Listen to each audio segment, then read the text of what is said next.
Today, we're diving into something that's a real silent saboteur of our happiness, the thief of joy. Chances are you've heard this famous quote from Theodore Roosevelt, and it's one of those that just hits home, right? It's this incredibly sharp observation about, well, us.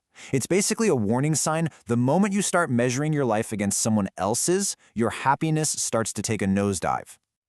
Yeah, but why? Why does this one little act, just looking over at what someone else has or is doing, have so much power to just shrink our own world? That's exactly what we're going to unpack today. So here's the game plan. We'll start with the joy thief itself, then dig into the psychology behind it, the comparison engine.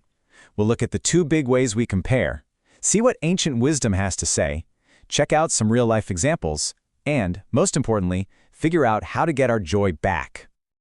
All right, first up, let's talk about this joy thief. I mean, you know the feeling, right? Why is it that seeing a friend's shiny new promotion or some picture-perfect family on Instagram can suddenly make our own life, our own successes feel kind of small? Well, it really all comes down to where we put our focus. When we compare, our spotlight immediately shifts. Instead of looking at how far we've come or appreciating the good stuff we actually have, our brain just locks on to what it thinks is missing.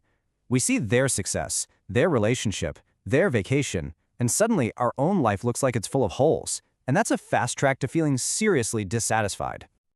Okay, so if our focus is the problem, what's going on in our heads to make that happen? This isn't some kind of personal weakness, by the way. It's actually a really deep, fundamental part of how our brains are wired. So get this. Way back in the 1950s, a psychologist named Leon Festinger came up with something called social comparison theory. And his big idea was that we're social animals, right? We have this built-in need to figure out how we're doing. And one of the main ways we do that, we look at the people around us. It's our brain's shortcut to figuring out where we stand. But, as we're about to see, it's a shortcut that can lead us way off track. Now let's get into the nitty-gritty of how this actually works day to day.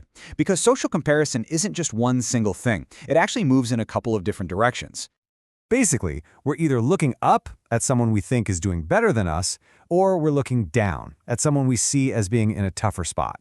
And you might think one is good and one is bad, but honestly, both of them can have some pretty negative side effects. Looking up, that's the obvious joy killer. It's where envy, feeling inadequate, and low self-esteem come from. But looking down isn't some magic solution either. Sure, you might get a little ego boost, but it's usually super fragile. It can even lead to arrogance or a lack of empathy, which isn't the foundation for real, lasting happiness at all. And this right here, this is the heart of the problem. Especially now with social media everywhere. We're constantly comparing our own behind-the-scenes footage, the messy, unedited, everyday struggles, with someone else's perfectly polished highlight reel. It's like comparing a rough draft to a finished movie. It's a totally unfair fight, and we lose every single time. You know, what's really wild is that this isn't some new, modern problem that Instagram invented. Not at all. This is an ancient struggle. Philosophers have been warning us about this for thousands of years. Take the ancient Stoics. Their whole philosophy was about focusing only on what you can actually control, like your own character and your own choices.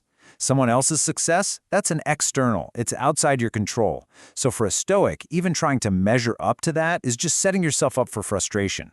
Real joy, they said, comes from living a good life, no matter what the guy next door is doing.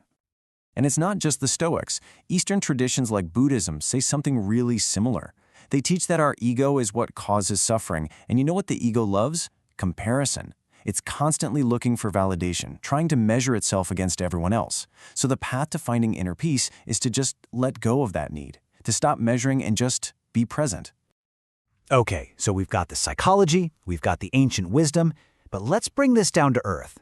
How does this thief actually sneak into our daily lives and steal our joy?